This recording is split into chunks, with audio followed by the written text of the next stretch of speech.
काल सगळ्या साधकांच्या लक्षात आलं का नवीन की मी कसं सांगितलं आकार उकार आणि मकार आपण किती सेकंद म्हणणार आहोत. आकार म्हणताना आपला ओठ आहे तो विलग होणार आहे. आकाराचा उच्चार फक्त 2 सेकंद. ओकार आहे त्यावेळी ओठाचा थोडासा गोलाकार चंबू होईल आणि ओठ मिटायला सुरुवात होईल. ओकार हा 3 सेकंद आणि ओठ मिटलेल्या अवस्थेमध्ये मकार आहे तो पूर्ण 5 सेकंदाचा असा आपण उच्चारणार आहोत. संपूर्ण ओंकार आहे तो 10 सेकंद उच्चारणार आहोत. ज्यांच्या लक्षात आलं नाही ते परत एकदा ग्रुपवरती विचारू शकतील किंवा समजलं नाही असं सांगा, म्हणजे त्याप्रमाणे आपण पुढचं आणखीन शिकवायला येईल. तर शरीर शिथिल म्हणजे काय आणि जड म्हणजे काय त्याचं आपण थोडंसं आज शरीर सुरुवातीला शिथिल करून घेणार आहोत आणि त्यानंतर ओंकाराच्या पुढच्या अभ्यासाला आपण सुरुवात करणार आहोत.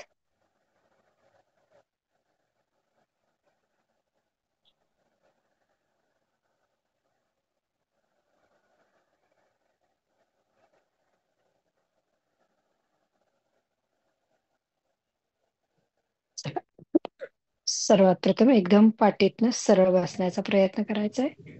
पाठीचा कणा सरळ, मान सरळ, डोळे अलगद मिटलेले. कुठल्याही ध्यानात्मक आसनात बसा. अगदी साधी मांडी घालून बसला तरी चालेल किंवा पाठीचा कणा सरळ राहण्यासाठी खुर्चीत बसला तरी सुद्धा चालेल. हाताची सुरुवातीला ध्यान मुद्रा, पाठीचा कणा सरळ, मान सरळ. ज्यावेळी आपण ओंकाराचं उच्चारण करतोय त्यामुळे तुम्हाला ज्या ज्या सांगितलेल्या मुद्रा आहेत त्या सगळ्या मुद्रांचा अभ्यास आपला आपण करू शकता. सर्वात प्रथम आपल्या हातांची मूठ वळायची. अंगठा आतमध्ये घाला. चारी बोट दुमडून घ्या. दोन्ही हात समोर घ्या. आता चारी बोट पूर्ण मनगट, मनगटापासून कोपरापर्यंतचा भाग, कोपर, दंड, खांदा पूर्ण आकुंचन करून घ्या. स्ट्रेच करा. सावकाश गळ्यापासून ओटीपोटापर्यंत छातीच्या वरगड्या, पोटाचे स्नायू, ओटीपोट पूर्ण आकुंचन करून घ्या. पण कुठेही श्वास रोखायचा नाही, तर नाकाने श्वास घेणं आणि सोडणं सुरू ठेवायचे. मानेवरती लक्ष केंद्रित करा. मानेचे स्नायू, दोन्ही खांदे, पाठीचे वरचे मधले आणि पाठी खालचे मणके, कमरेचे मणके, माकड हाड, बैठकीची डावी आणि उजवी बाजू पूर्ण आकुंचन करा. दोन्ही मांड्या, गुडघ्याचे स्नायू, पोटरे, पोटऱ्या, घोटे, टाचा, पूर्ण तळपाय, पायांची बोट आकुंचन करून घ्या. तर मानेचे स्नायू, संपूर्ण चेहरा आकुंचन करायचा आहे. थोडीशी मानेची आणि चेहऱ्याची थरथर होईल आपल्याला. ती संपूर्ण होत असेल तरी दुर्लक्ष करा. संपूर्ण शरीर स्ट्रेच केलेलं आहे. या शरीरावरती आता ताण आहे. आपल्याला शरीर शिथिल म्हणजे काय याची अनुभूती घ्यायची आहे. सावकाश संपूर्ण मानेचे स्नायू ढिले सोडा, डोकं ढिले सोडा. पूर्ण चेहरा शिथिल, कळ्यापासून खांद्यापर्यंत आणि खांद्यांपासून हाताच्या बोटांपर्यंत दोन्ही हात पूर्ण ढिले सोडा. छातीच्या वरकड्या पूर्ण पोटापर्यंत संपूर्ण पोट ढिलं. पाठीचे मणके शिथिल. दोन्ही पायांवरचा पूर्णपणे ताण काढून टाका आणि पुन्हा एकदा हाताची ज्ञान मुद्रा करा.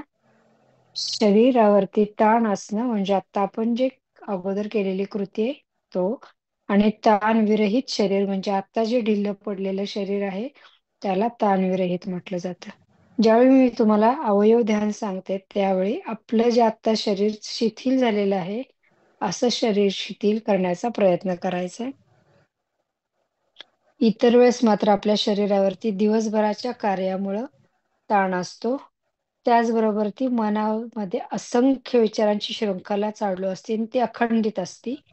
ती दूर करण्यासाठी मनावरती जो ताण असतो तो ताणही काढून टाकण्याचा प्रयत्न आपण ह्या ओंकाराच्या मेडिटेशन मध्ये करत आहोत. शरीर आणि मनावरचा ताण काढून टाकण्यासाठी सर्वात प्रथम आपण आपल्या श्वासावरती लक्ष केंद्रित करायचे. आपल्या मनाला कुठलं तरी एक आलंबन द्यायचंय. ओंकाराचं आलंबन ज्यावेळी आपण देतोय किंवा श्वासाचं आलंबन देतोय त्यावेळी आपण पुन्हा पुन्हा फोकस त्याच क्रियेवरती करतो. म्हणजे जसं आपण श्वसन ध्यान करत असेल तर लक्ष पुन्हा पुन्हा श्वासावरतीच केंद्रित केलं तर आपोआप विचार आहे ते हळूहळू कमी व्हायला सुरुवात होती.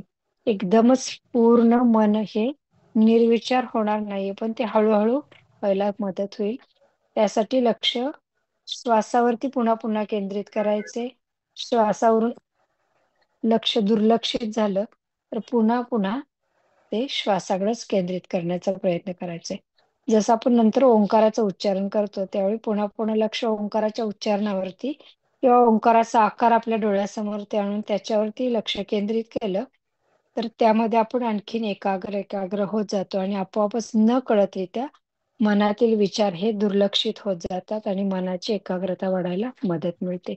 तर आता आपल्या सगळ्यांचं शरीर शिथिल झालेलं आहे. पुन्हा एकदा आपण प्रार्थना म्हणूया. अगोदर एकदा झालेली आपली प्रार्थना तरी सुद्धा त्रिवार ओंकार आणि त्यानंतर प्रार्थना उच्चारणार आहोत. हाताची सुरुवातीला ज्ञान मुद्रा, पाठीचा कणा सरळ, मान सरळ, डोळे अलगद मिटलेले, दृष्टी आपले सॉरी उंचीला समांतर. एक श्वास घ्या, सावकाश सोडून द्या. आणखीन एक श्वास घेऊन त्रिवार ओंकार उच्चारायचे. माझ्या बरोबर प्रार्थना मात्र पाठीमागून म्हणायची.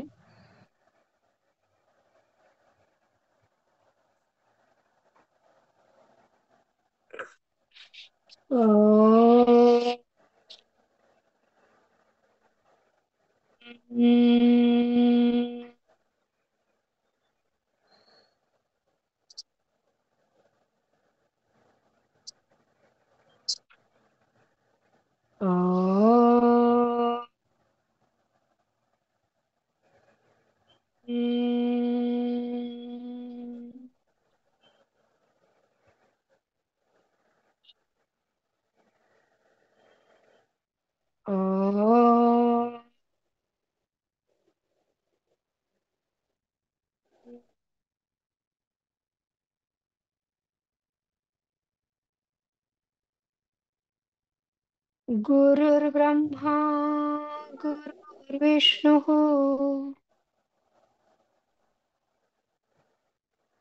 गुरुर्देवो महेश्वरः.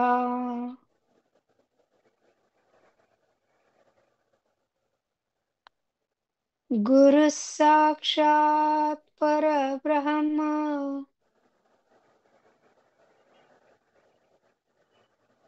तस्मै श्री गुरवे नमः. गुरवे नमः. गुरवे नमः. पुन्हा एकदा श्वासांचंच निरीक्षण सुरू करायचे. श्वास घेताना थंड हवेच्या स्पर्शाची जाणीव होती का याकडे लक्ष केंद्रित करा.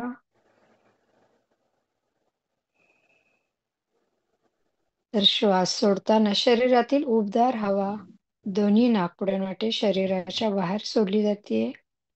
या थंड श्वासाबरोबर जे काही नको आहे नकोस आहे टाकावं आहे, मग ते विचार असतील, व्याधी असतील, संवेदना असतील, राग द्वेष दुःख निराशा काळजी क्रोध प्रत्येक उच्छवासासाठी शरीराच्या बाहेर काढून टाकतोय.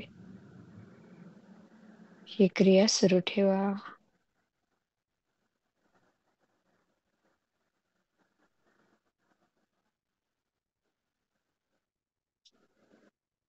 शरीर आपण स्ट्रेच करून घेतलं तर ताणून घेतलं तर त्यानंतर ते पूर्णपणे ढिल्लं सोडलेलं आहे. त्यामुळे शरीरावरचा ताण पूर्णपणे नाहीसा झालेला आहे, निघून गेलेला आहे.